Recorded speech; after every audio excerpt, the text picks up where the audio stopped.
నమస్తే. తెలంగాణ రాష్ట్ర వ్యాప్తంగా మే 13వ తారీఖున పోలింగ్ అయితే జరగనుంది. ఇక అభ్యర్థులందరూ కూడా ప్రచారంలో దూసుకుపోతున్నటువంటి పరిస్థితి. మనతో పాటుగా బీజేపీ మల్కాజ్గిరి అభ్యర్థి ఈటెల రాజేందర్ ఉన్నారు.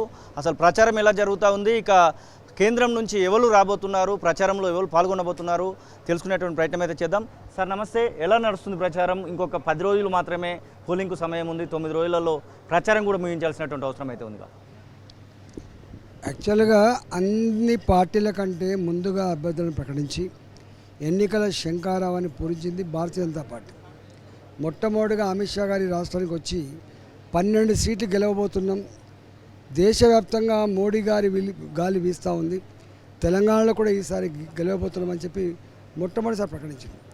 ఆ తదుపరి స్వయంగా దేశ ప్రధానమంత్రి నరేంద్ర మోడీ గారు తొలి శంఖారావం మల్కాయిరి గడ్డ మీద వారు పూరించారు. ఆనాడే వారు ఒక మాట చెప్పిండు, ఈ దఫా తెలంగాణ ప్రజల ప్రేమను, వాళ్ళ ఆప్యాయతను, వాళ్ళ యొక్క కేరింతలను చూసి నేను ముగ్ధున్నైపోయినా 100కు 100% ఇక్కడ మనం రేపు గెలవబోతున్నామని చెప్పి వారు చెప్పిపోయిండు. ఆనాటి నుంచి ఈనాటి వరకు మొత్తం తెలంగాణలో అన్ని పార్టీల కంటే ముందుగా దూసుకుపోతున్న పార్టీ, ప్రచారం చేస్తున్న పార్టీ ఇవాళ భారతీయ జనతా పార్టీ. మొన్న సిద్దిపేటకి, అదేవిధంగా హైదరాబాద్లో అమిత్ షా గారు వచ్చి రోడ్ షోలు చేసిపోయినారు. మన ప్రధానమంత్రి గారు జైరాబాద్కి వచ్చి మీటింగ్ పెట్టిపోయినారు. 5వ తారీఖు నాడు, ఈ నెల 5వ తారీఖు నాడు సాయంత్రం 5:30 గంటలకు ఇవాళ పెరడ్ గ్రౌండ్లో గొప్ప బహిరంగ సభ అమిత్ షా గారి నాయకత్వంలో జరగబోతూ ఉంది.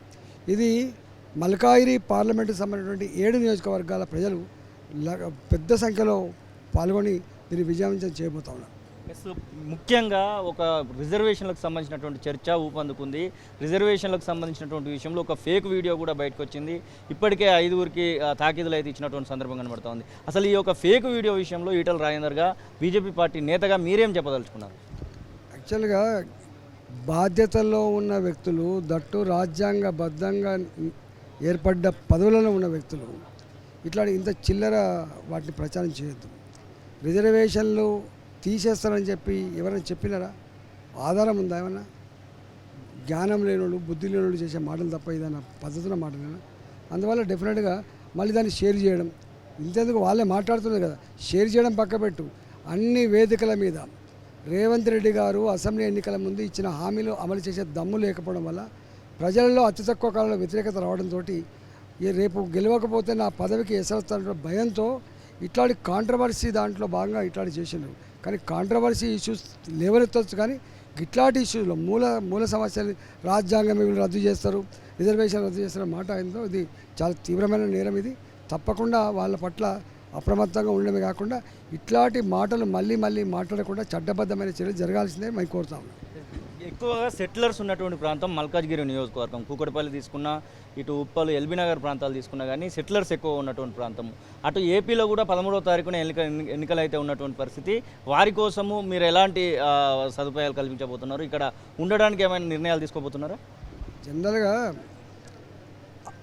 ఈ ప్రాంతంలో ఉన్నప్పటికి కూడా ఆ ప్రాంత రాజకీయాల మీద మక్కువ ఉన్న వాళ్ళు ఉంటారు. అక్కడ కూడా ఓటు ఉన్న వాళ్ళు ఉంటుండొచ్చు, ఇక్కడ కూడా ఓటు ఉన్న వాళ్ళు ఉంటుండొచ్చు. అక్కడ ఇష్టం ఉన్న వాళ్ళు అక్కడ వేసుకుంటారు, ఇక్కడ ఇష్టం ఉన్న వాళ్ళు ఇక్కడ వేసుకుంటారు. ఒక్కొక్కసారి ఒక దగ్గర క్యాన్సిల్ చేసుకొని ఒకే దగ్గర వేసుకునేటువంటి ఆస్కారం ఉండవచ్చు.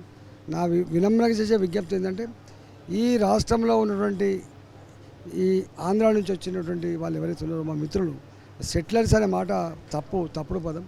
ఇలా ఇక్కడ ఉన్నారు కాబట్టి వాళ్ళందరూ కూడా 13వ తారీఖు నాడు ఓటింగ్లో పాల్గొని నిండు మనసుతో ఆశీర్వదించమని చెప్పి కోరుతున్నారు. ఇంకెవరైనా రాబోతున్నారు? అమిత్ షా 5వ తారీఖు వస్తున్నాడు. ఇంకా తర్వాత ఏమైనా సెంట్రల్ మినిస్టర్స్ కానివ్వండి, ప్రధానమంత్రి ప్రోగ్రామ్ ఏమైనా అరేంజ్ చేయబోతున్నారు మల్కాజ్గిరి నియోజకవర్గంలో? మాది నేషనల్ పార్టీ, వేల మంది నాయకులున్న పార్టీ. ఇలా గుజరాత్లో ఉన్న వాళ్ళు కావచ్చు, రాజస్థాన్లో ఉన్న కావచ్చు, అక్కడ ఎన్నికలు అయిపోతే ఇక్కడికి వచ్చే ఆస్కారం ఉంది. ఈ తమిళనాడు నుంచి వెళ్ళి అన్నమలై కూడా వచ్చే ఆస్కారం ఉంది.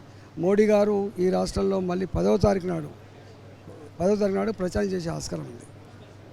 ఓవరాల్గా సర్వేలు అన్నీ వస్తూ ఉన్నాయి. 8 నుంచి 10 వరకు భారతీయ జనతా పార్టీకి అనేటువంటి కొన్ని విషయాలు కూడా, విశ్లేషణలు కూడా బయటకు వస్తున్నటువంటి సందర్భంలో ఇంకా దేనిపైన కాన్సన్ట్రేట్ చేస్తే బాగుంటుంది అనుకుంటున్నాను? మల్కాజ్గిరిలో మీరు గెలవడానికి ఖచ్చితంగా ఒక స్కోప్ ఉందనేటువంటి సర్వేలు కూడా బయటకు వస్తున్నట్టు నేపథ్యంలో ఇంకా ఎలాంటి నిర్ణయాలు తీసుకోబోతున్నారు మొత్తం 17 నియోజకవర్గాల గెలుపు కోసం?